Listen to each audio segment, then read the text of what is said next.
When I started my practice in 1976, 85% of patients had a rejection rate. Half of the patients by 1 year lost their kidneys.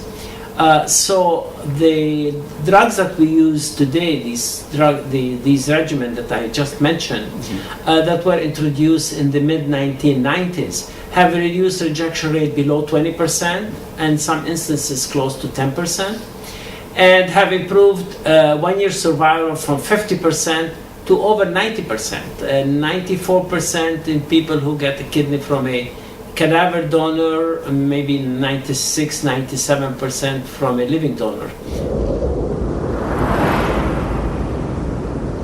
Well, the standard of care, the most commonly used regimen in the United States, probably in the world, is a combination of tacrolimus.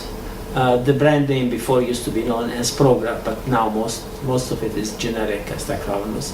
The second one is mycophenolic acid, what used to be mycosalsa. And the third medicine that we use with those two is to give a small dose of prednisone.